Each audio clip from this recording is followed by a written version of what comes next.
Hi there. I'm so excited to welcome you to the Arthritis Life podcast, where we share arthritis life stories and tips for thriving with autoimmune arthritis. My name is Cheryl Crow, and I am passionate about helping people navigate real life with arthritis beyond joint pain. I've been living with rheumatoid arthritis for 20 years, and I'm also a mom, occupational therapist, video creator, support group leader, and I created the Room to Thrive self-management program. I am so excited to help you live a more empowered life with arthritis. We're going to cover everything from kitchen life hacks to navigating the healthcare system to coping with friends who just don't get it. Seriously, no topic is going to be off limits on this podcast. My interviewees and I share our honest stories of how chronic illness affects our lives. This includes discussions about mental health, sex, shame, pregnancy, body image, advocacy, self-acceptance, and so much more. You'll hear stories from all ends of the spectrum, from a person who's living in medicated remission from psoriatic arthritis to somebody living with severe mobility restrictions and severe pain from rheumatoid arthritis. You'll hear how people manage their conditions in different ways, like medications, mindfulness, movement, social support, work accommodations, and so much more. You'll also hear from rheumatology experts who just get it. We'll dive deep into the science behind chronic pain and what's the latest evidence for lifestyle changes that can help you thrive with arthritis, including exercise, sleep, nutrition, stress reduction, and more. This is your chance to sit down and chat with a friend who's been there. Ready to figure out how to manage your arthritis life? Let's get started. Yay, I'm so excited to have Jen Weaver on the podcast for the second time. Welcome, Jen. Hey, how are you? Good. How are you doing? I'm doing well. Thank you for having me. I'm so excited. Yeah, and since we last recorded, we've actually met in person, which is unusual. Most of the people that I have had on the podcast, I have never met in person. So we're going to talk a little bit more about that's your what do you call it? I was going to say spoiler alert. That's your like little hang in there and keep listening so you can hear how we met. But first, can you just give a quick intro, like where do you live and what is your relationship to arthritis? Oh, okay. So I live in a little town called Kalama, Washington. It's Yay. actually Hawaiian, and that's my fun fact. No. It's Hawaiian. It's named after I don't know was he a king? Was he a chief? Oh, yeah. Kalama. And so that's my fun fact. We do a lot of Hawaiian events down here. I love it. It's super fun. But for those that are not familiar with where I am, Yeah. I am south of you, south of Seattle, north of Portland. So Nice. yeah, Yeah. Somewhere between Seattle and Portland. Yeah. So we're both in yeah, Washington State. Yeah. And yeah, I yeah.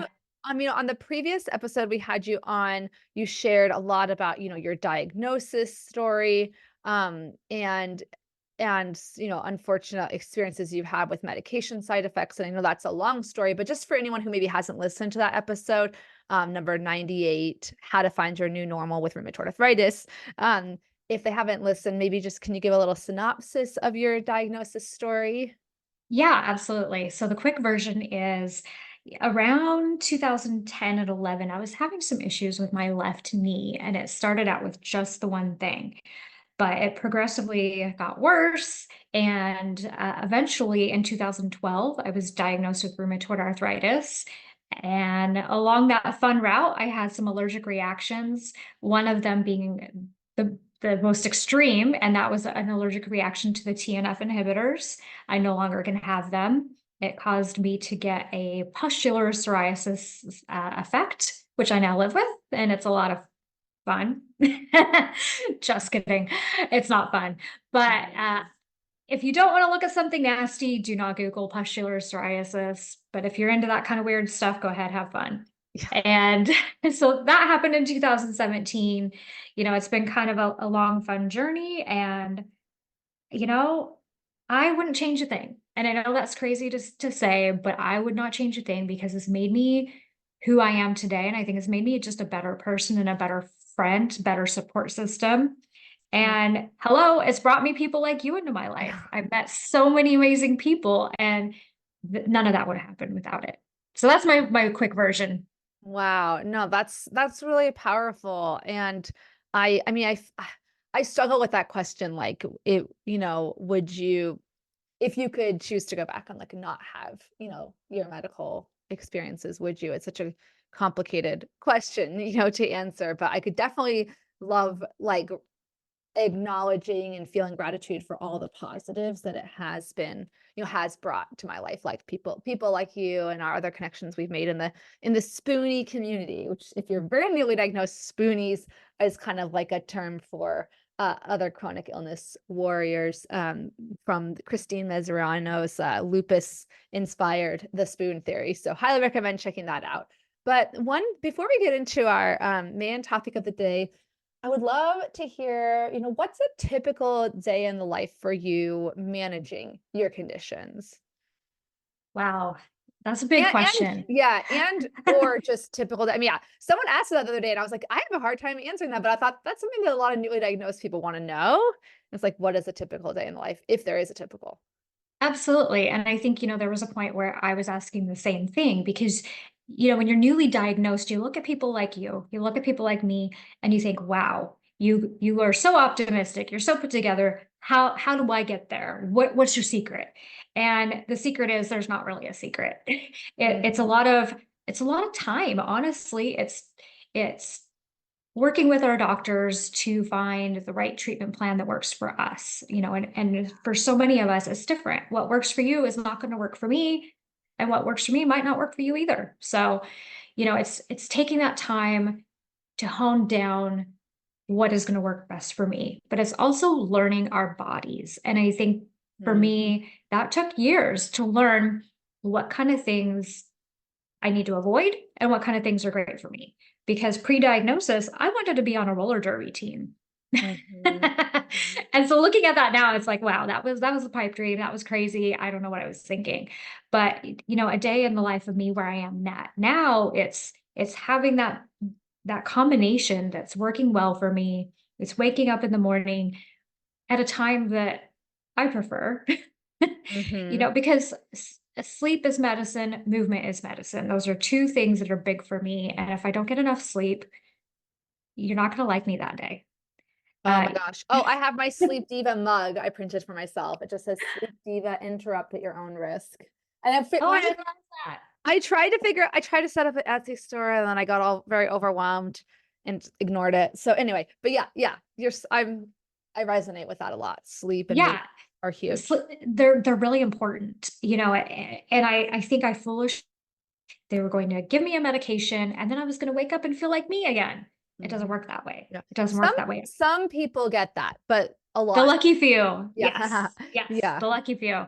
But I probably feel like I'm the closest to remission I possibly could be in right now. So most people don't even realize I'm sick, and that's cool. I'm okay with that.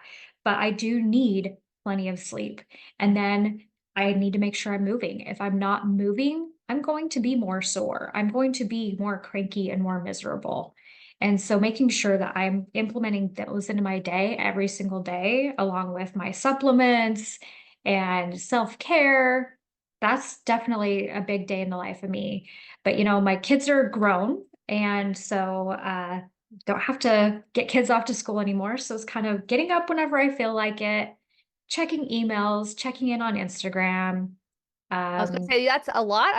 You're so productive on social media. Again, I know we only see that's my perception looking in from the outside, that and that is an important in occupational therapy. We are obsessed with just calling everything occupations.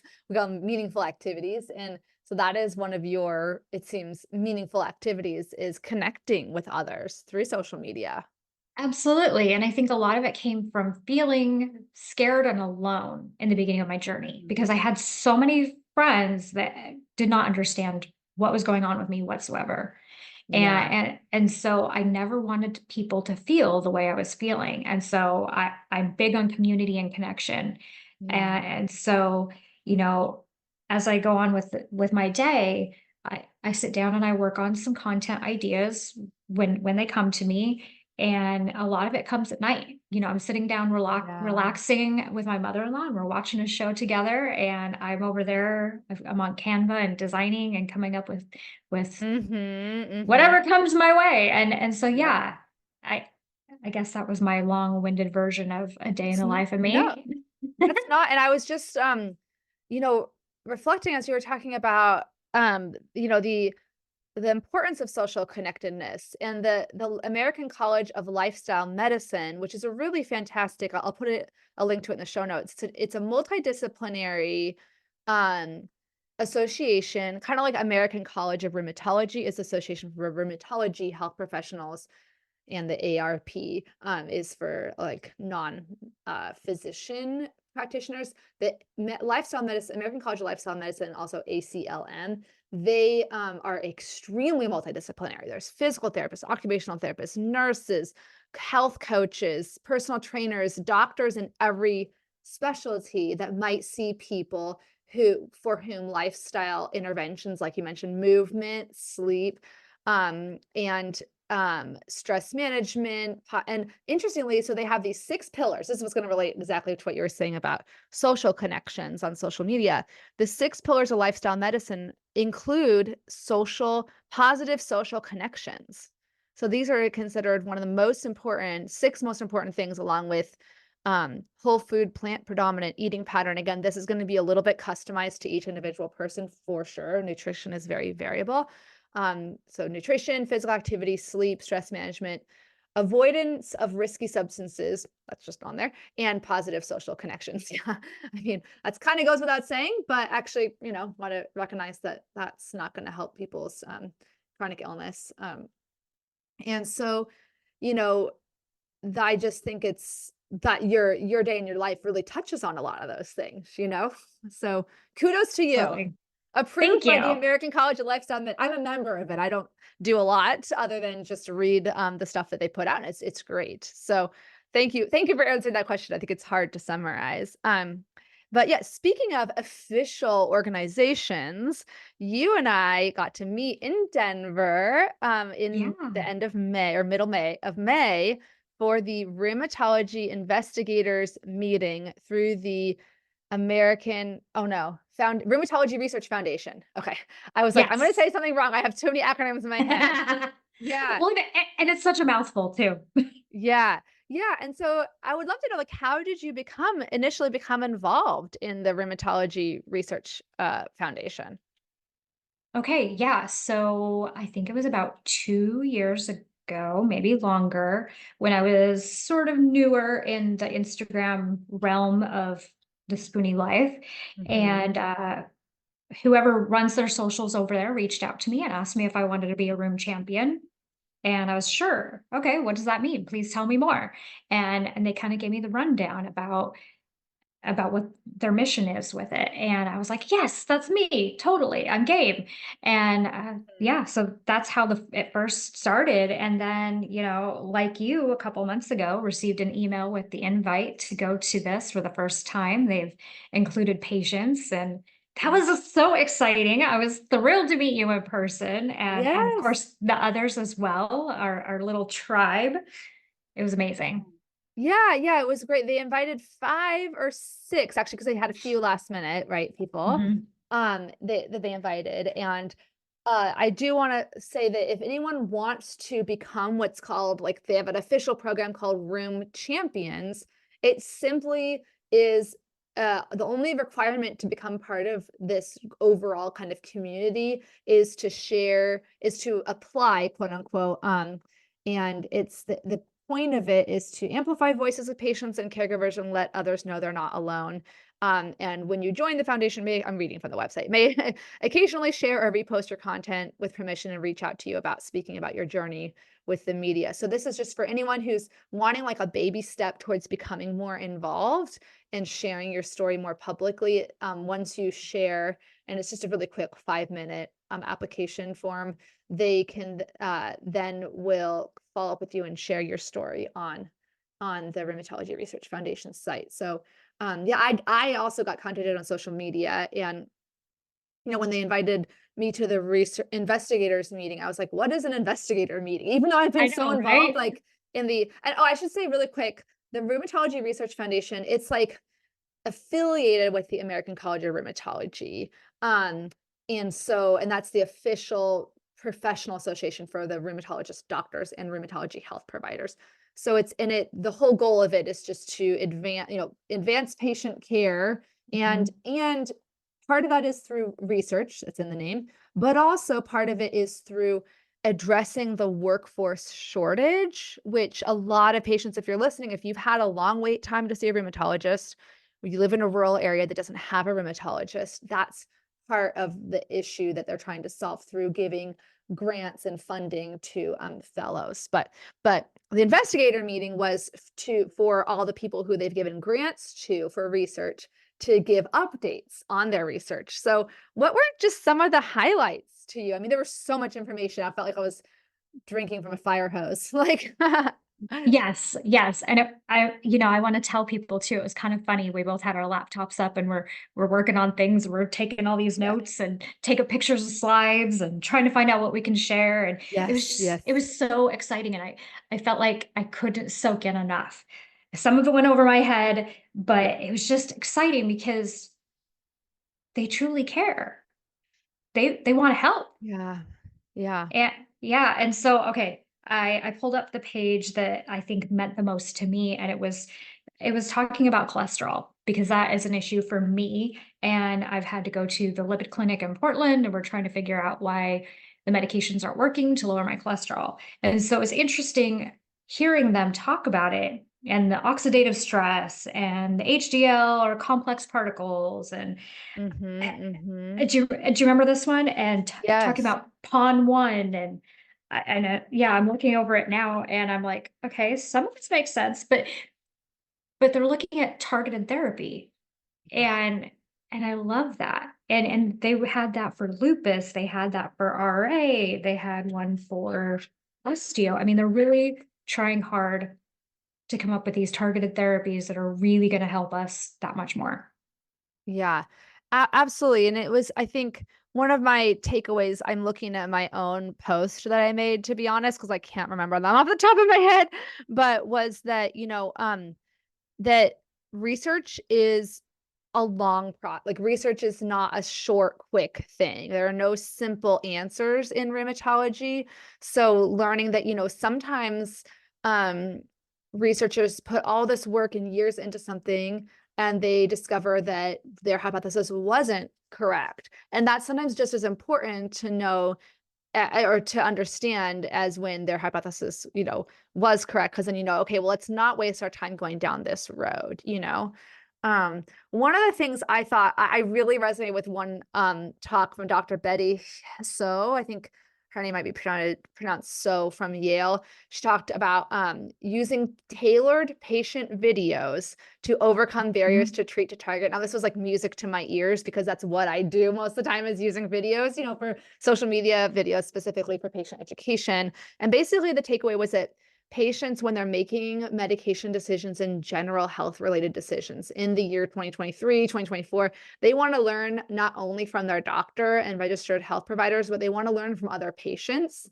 And it was almost therapeutic hearing her like respect the patient voice so much, and not, I Mhm. think a lot of doctors have said, oh, the patients just want to go on social media and like they're going to get all this misinformation and they hear all these bad things. It's like, wait a minute, let's take the fact that patients have a desire as human beings to learn from another human being who's been there. And let's then, she's literally at an Ivy League school, right? So she's like the highest center for learning, and say, we're going to examine that need and explore it in like, we're going to respect that that's how human nature is, and that no matter how good your doctor is, they're not going to take the place of another patient's voice.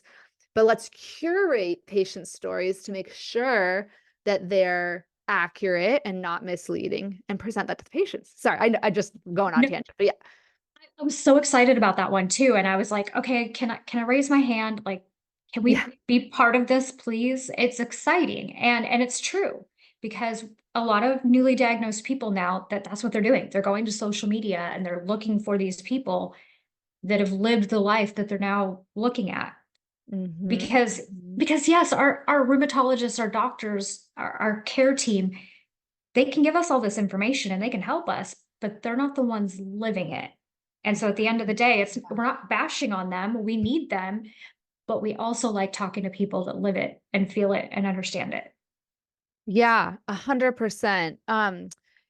There was some, yeah, the event covered certain topics that were like really detailed. Like one of them that I was fascinated by, but I Mhm. didn't understand all of it, was like circulating monocytes may contribute to, or transcriptional profiles of circulating monocytes and their association with pain centralization and DMARD response in rheumatoid arthritis, which centralized pain is something we've talked about on the podcast before, but just in case you haven't heard the episodes, that's when if you might have a rheumatic disease and ongoing inflammation, like from rheumatoid arthritis, and the pain you're experiencing might partially be or completely be from that active inflammation.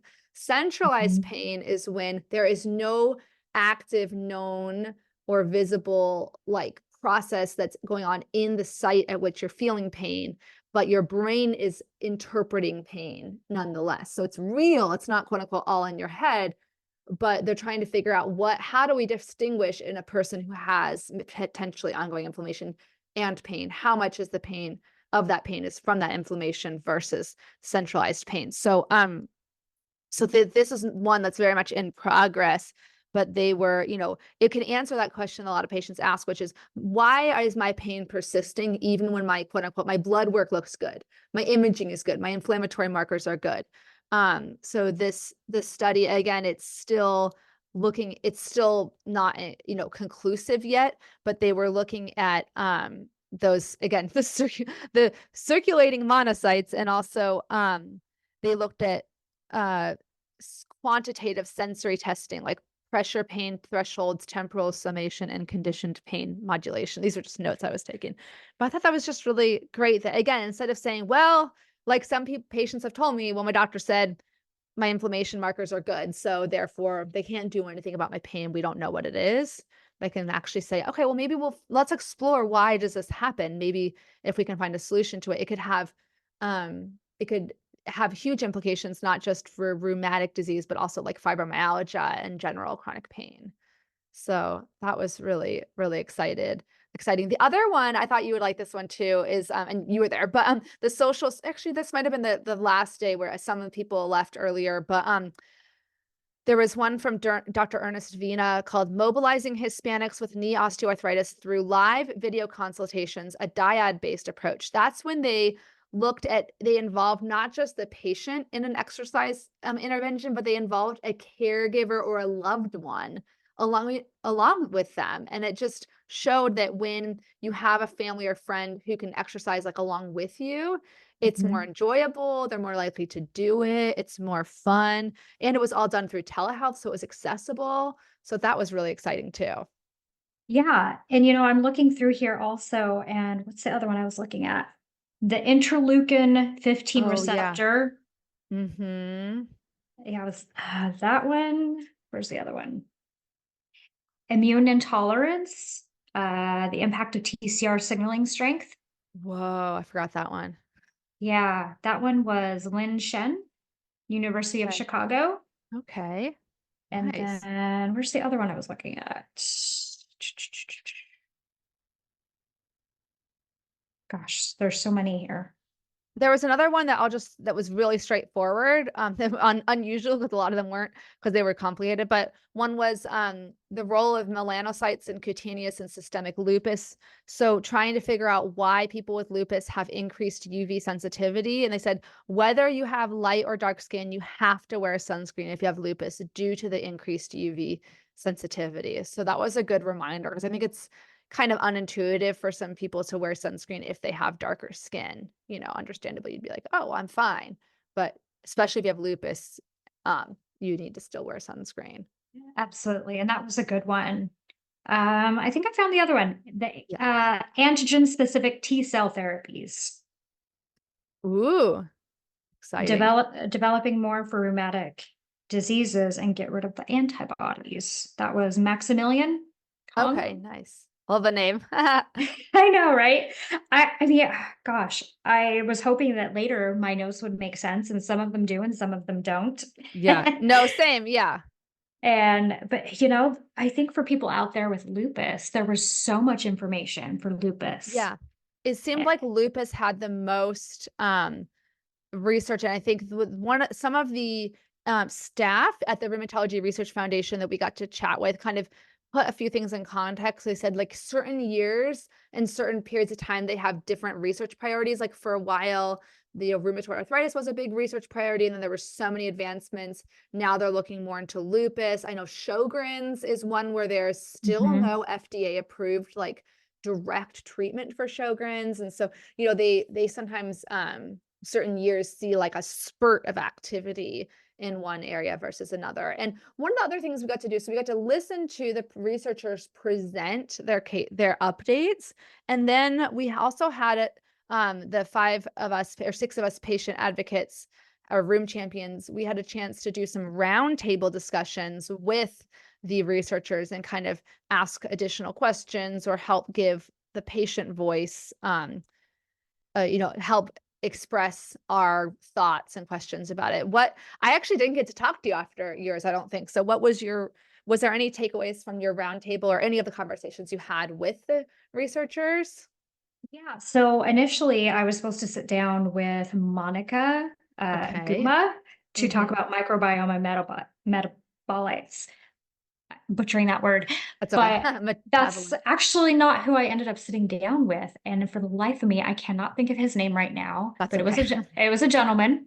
I Was think so he much had gray information. I think he was tall with gray hair, that's about what I Okay. remember, Okay. Yeah. and, a lot of it was he was asking, questions about our lives and our diagnosis, Mm. and what kinds of questions we have for rheumatologists, and one part of what we were talking about is how sometimes we patients, we don't tell them everything. And Yeah. we're all guilty of this at some time where we think, oh, well, this is not important at this time. We need to focus on this bigger thing.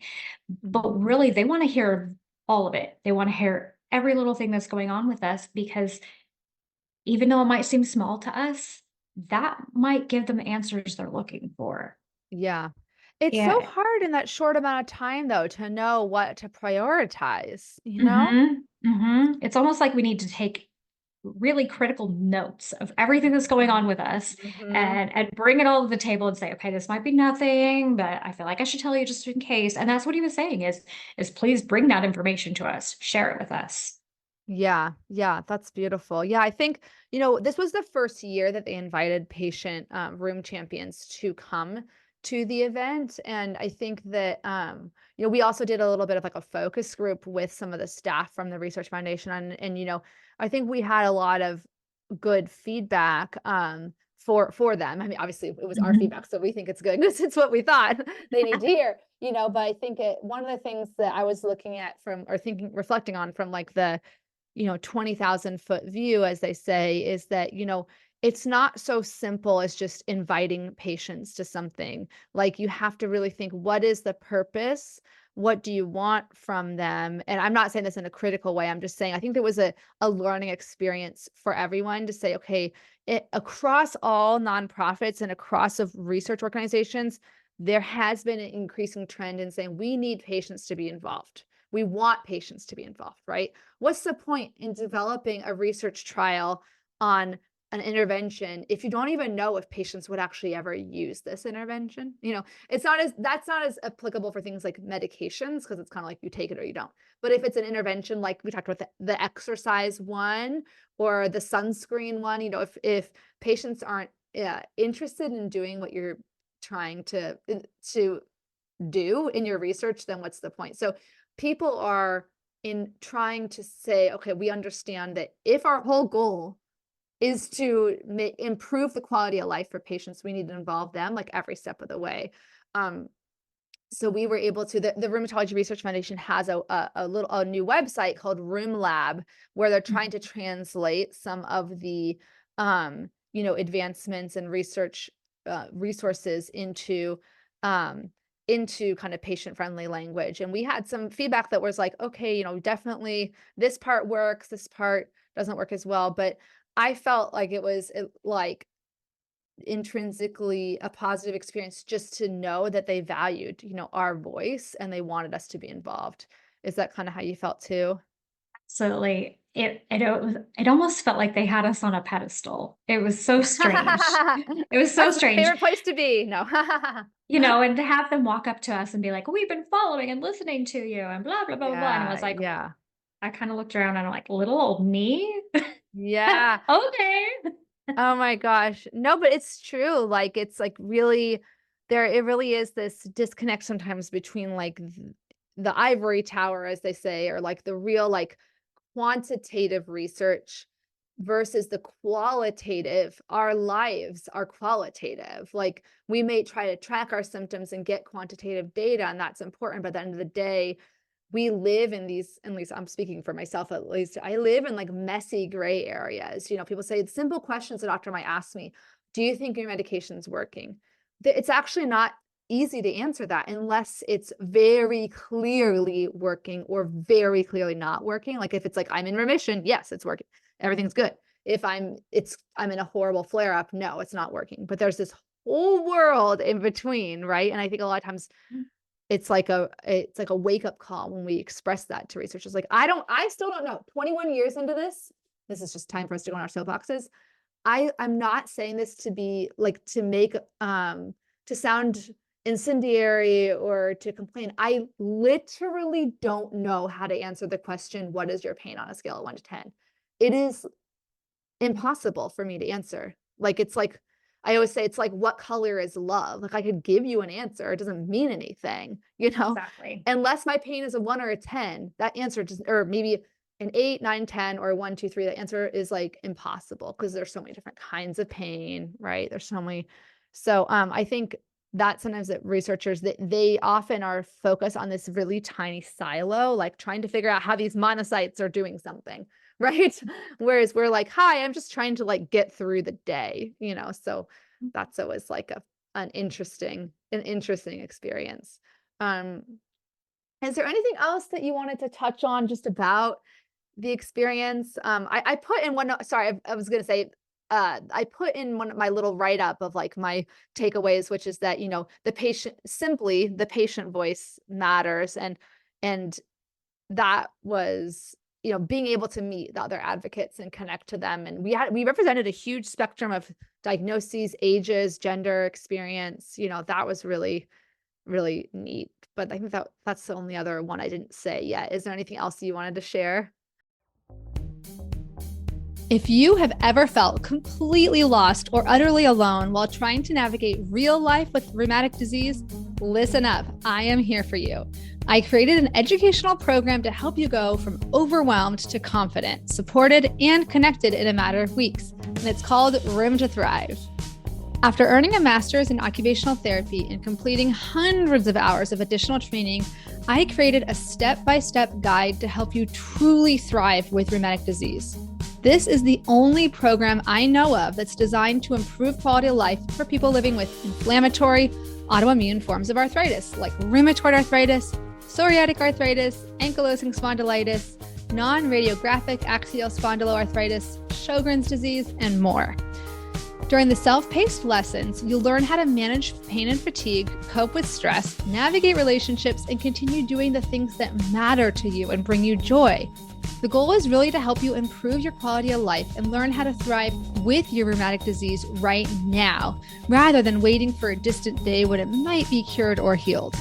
I really created the down-to-earth, practical, heartfelt resource I wish I had had when I was first diagnosed at age 20. If you want even more in-depth support, you can join the 12-week Room to Thrive virtual support group, where you'll be surrounded by people who actually get what you're going through, people who will provide the encouragement, validation, and support that you deserve. Each group is expertly moderated, so you don't have to worry about the kind of misinformation that spreads like wildfire in the free-for-all social media groups. If you're on the fence, don't just take my word for it. Here's what Katie had to say in March 2023. I was lost and overwhelmed with my RA diagnosis. It felt overwhelming to know what to read, what to do, how to spend my energy trying to research on the internet. Room to Thrive did that for me. It's been like getting a crash course in my diagnosis along with a community who gets it. To see all the details, including the dates for the next support groups, go to the link in the show notes or bit.ly/thrive room with a capital T and capital R. You can also just email me anytime at info@myarthritislife.net. And don't delay if you're interested, because each group is capped at 16 people or less in order to make a small, intimate group atmosphere. Thanks so much for your time, and I can't wait to get started with the next groups. And I can't wait for those of you who are interested in the self-paced option to go ahead and join that at any time. Bye-bye for now. Just want to express that it was such a pleasure to meet all the people that we met, and to see all the things, and to be asked questions to make things better, Mm. and to talk about future collaborations, and future options of things. And my hope is that we get to go again next year, and that maybe it's even bigger and better. Maybe invite more patients. Maybe let's double it. Let's make it 10 or 12 people. Yeah. A- And and yeah, the exciting thing is you got me to finally join the whole Twitter X Oh, space. yeah. I did have a typo in my name in the beginning. I got it fixed 2 Oh, days you fixed it. later. Good. Okay. Okay. Yes, yes. It had me as Gravely Jen instead of Gracefully. I I was remember like, that. Yeah. but I went and found a lot of the researchers and the rheumatologists that we met, and now I get to follow them and hear more of their exciting information. So I love that. And yeah, Yeah. I look forward to the future. I look forward to when they actually get to fully present their stuff, to finally have it out there and being used. That will be exciting to watch. Yeah, it's really, really cool to be able to have a peek into the in progress research. And Mhm. then, yeah, maybe in 2025, 2026, we'll see some of this. So the way the research process, we might see it at the conference, presented as like a finished peer-reviewed journal article, So, you Mhm. know, um, a lot of times we as patients, we might hear about new advancements in rheumatology through like an article on, the Arthritis Foundation or Creaky Joints or the Rheumatology Research Foundation, and you don't necessarily see all the blood, sweat, and tears that went into that, research. So, I was just thinking back, this is just, again, kind of a related thought, but what it must have been like in like the early 2000s and maybe even late 90s as they were developing these first biologics for rheumatoid arthritis, and how exciting that must have been.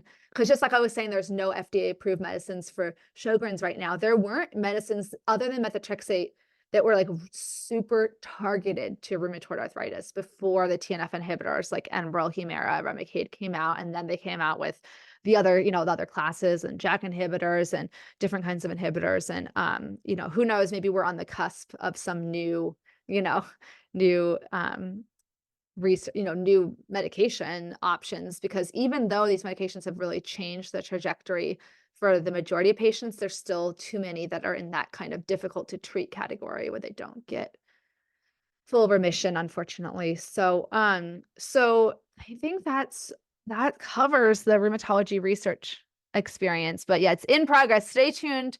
And I loved your point about Twitter, because that is why I'm on Twitter mostly, is connecting with other researchers like rheumatologists.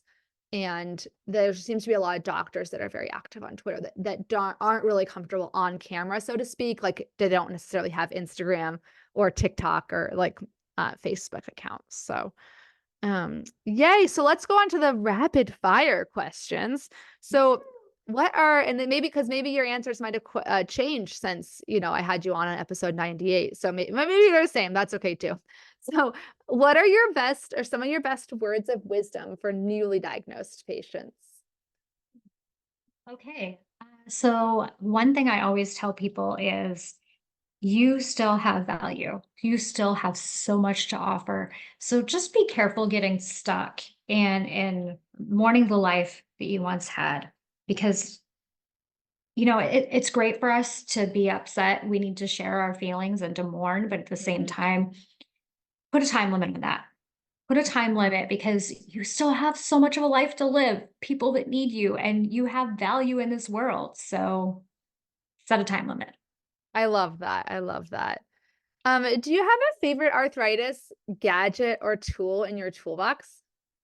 I have several, and it's probably Okay. gonna be the same ones I mentioned last time, Yeah, it's okay. That's okay. but I love my Kitchen Mama can opener. Mhm, mhm. Everyone that I've shared it with, showed it to, everyone loves it. My husband loves my can opener, and I even have their other tool. I can't think of what it's called, but it's that multi-gadget The one. I mul think you have it too? Yeah, it looks like the package makes it look like a little, like, parrot or something. It's like a mouth. The toucan. Yeah, the toucan shaped multi-opener. Yeah, that's a really Yeah, good yeah. one. That's a good one. The Jiffy Twist, that one's Yes. excellent.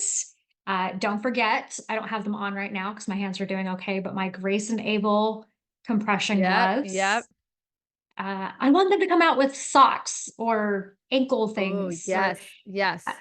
I should mention that to her, although I'm sure many people mention that to her. I No, don't want to be that annoying person, but their gloves no. are so great. I would love to see them on my feet. I love it. Yeah, I don't know about you, but when I travel, my ankles tend to swell. yep. I almost I forgot to send you a picture because when I went to New York for my, college reunion, I was at one point, literally laid on the ground under a bench and had my feet, like, up on the bench after just walking around all day, and I was like, "I have to get let my swelling go down." My feet also kinda swell, especially on the airplane, but I bought some compression gloves. I can't remember the name of the brand on the top of my head, but they're really cute. They're like, they're I think it's from Not Your Grandma's UK, is that it? Um, yeah, Not Your Grandma's UK compression socks. They have super, super cute ones, and that's just a cute Ooh. name. Yeah, Okay, I'm gonna have to check that out. I'll put that in the chat, but I'll also put it in the show notes. Do you have a favorite book or movie or show you've been watching recently or reading? Mm, I don't know about recently, Yes, but okay. my favorite movie is The Holiday. Oh, I just watched that for the first time this year. Oh, it's my favorite movie. That's It's awesome. That's it's so so good. good. It's so good. But there is a show I've been watching with my mother-in-law. It is called Wildfire. Oh, I don't know that one. It is from the early 2000s. I think it came out Okay. around 2006, 7, 8, somewhere around there. Okay. And it's a girl and a horse. She had been Aw, in jail for stealing a car, I think it was what it was. And anyway, she gets involved in horses and becomes a jockey. that's So amazing. kind of a fun show to watch. But I have so many favorites, and of course, books. I could go on for hours. I love Ellen Hilderbrand. Oh, Her books are good. yes. It's kind of fun. I like rom-com type of things. Yeah, me too. Oh, so good. Do you have a favorite mantra or inspirational saying?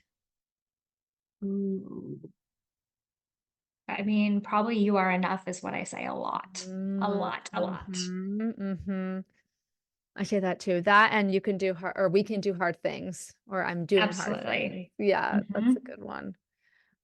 What does it mean to you to live a good life and thrive with rheumatoid arthritis? Ooh, That's hard. it means to be doing the very best I can be, to be feeling my very best and doing all the things, even if they are still a little bit tough, still getting up and hiking and bike riding. And I mean, I'm not going to go join a roller derby team like I once wanted to, but Mm. it means waking up and still finding ways to enjoy the life I have. Oh, that's really beautiful. Is there anything else you wanna share with the audience before we wrap up? Oh gosh. No. Soapbox time, that's what I was saying. Um, Oh, I do have some exciting news I wouldn't mind sharing. Yeah. So this is hopefully happening in July, but I don't know if you know the girl that runs Rare. Oh, yeah, Right. yeah. Okay, so she's amazing and so sweet. Well, she happened to notice that my friend Megan from It's Meg's Fitness, that Mhm, we run a support group, mhm. and it's nothing like yours. Ours is not like Oh, a that's amazing. teaching one. Not Mhm. ours is strictly like let's get together and talk and lift each other Yeah, up. that's great. But so she reached out to me and invited us to be moderators and run it on the Cabana app. Whoa, cool. Yeah, so that's going to be happening soon. We're going to be making a schedule, doing a little giveaway so people can win, some stickers and some shirts and stuff like that for coming. And so that's kind of our Oh, fun thing great. coming up. Well, and I think, you bring up a point that support group is it's an open term, or how would you put it? Like it's an umbrella term, and it could refer to so many different things. There's Alcoholics Anonymous, which is run a certain way. There's support groups that are, completely asynchronous, and they're a Facebook group that's called like a rheumatoid arthritis support group. There's support groups that are in person. There's support groups that are like mine, where I call it like an educational support group with Room to Thrive, where we spend some time kind of delving in and answering questions about specific lessons that I've taught in the self-paced program. But then we also have open support, what's going on, what's wins, fails, and vents. It's what I call, the general Yeah. group discussion. And then you have other kinds where it's purely social support, where you just, there's just so many different kinds. And so I think, I would say almost like with therapy, if you've had a good or bad experience with one therapist, don't let it turn you off from all of the possibilities. The same with a support group. Some people say, oh, I tried a support group and I hated it. That's just one support group that you've tried, and I feel like a car salesman or something, but I'm saying it because, sorry. Well, and I think an important thing for people to think about is maybe it just wasn't the one for you, Exactly. or maybe you weren't putting in the effort. And I feel bad saying that, but sometimes we are the ones holding ourselves back. Are we getting involved? Are we trying to speak up, or are we the ones sitting there hiding against the wall? And you may not be ready yet, and that's okay too. Maybe you tried and you weren't ready, and then you came back a year later and now you were ready. Absolutely. And maybe it takes time to just show up and listen to everyone else before you're comfortable sharing. And that's okay too. And so the way this one is set up, it started out as a mindset group, is what we called it at the time. Yeah. And we still do some of that. And so we do some mindset mentoring for some of the sessions that we get together. And once in a while, we do a fun event. We've had little Christmas parties where we played some games and stuff. We've done a paint one where everybody came and we painted cards that we mailed to each other for Valentine's Day. So you never know what you're going to get with us. Sometimes we're painting and crafting, and sometimes we're just visiting and catching each other up on lives. Well, that's beautiful. And I'll definitely include a link to that in the show notes. And where else can people find you online? I primarily, my happy place is over on Instagram. Yep. But I do have, my Gracefully Jen stuff and the My Spoonie Sisters stuff over on Facebook. And I also have a website for My Spoonie Sisters where I share blogs and share the podcast, My Spoonie Sisters. And where else can you find me? Oh my gosh, I'm all over the place. You're Twitter, all over it. YouTube, you'll see me. Yeah, and I'll put links in the show notes for sure. It's just in case someone has their phone out and they're like, I want to follow her right now before I forget. That's often me.